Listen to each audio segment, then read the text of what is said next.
समोर येते। डॉक्टर महेश कुमार कांबळे यांचा आरोप, अण्णाभाऊ साठे दलित वस्ती सुधारक योजनेतील निधीमध्ये अनियमितता, चौकशीची मागणी, न्यायालयाकडून नोटीस। काय आहे नेमके प्रकरण, पहा सविस्तर। महाराष्ट्र शासनाच्या लोकशाहीर अण्णाभाऊ साठे दलित वस्ती सुधार योजना अंतर्गत सांगली, मिरज, कुपवाड महानगरपालिकेला मागील 3-4 वर्षात मिळालेल्या कोट्यावधी रुपयाच्या निधीच्या वापराबाबत गंभीर प्रश्न उपस्थित झाले आहेत।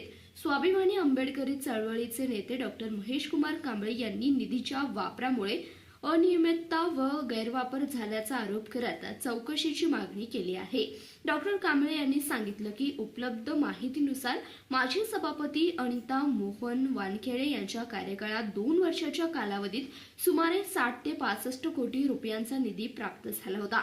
तसेच इतर कालावधीतही 22 ते 25 कोटी रुपयांचा निधी मिळाला।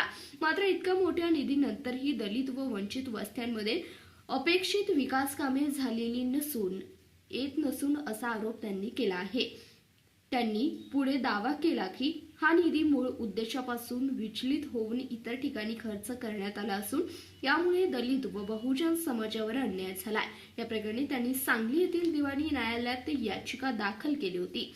डॉक्टर कांबळे यांच्या माहितीनुसार 9 एप्रिल 2026 रोजी न्यायालयाने या प्रकरणाची दखल घेत संबंधित 41 कामांवर एकूण अंदाजे 10,20,27,939 रुपये स्थगिती का देऊ नये याबाबत तत्कालीन जिल्हाधिकारी तसेच प्रशासक व आयुक्त यांना नोटीस बजावली आहे।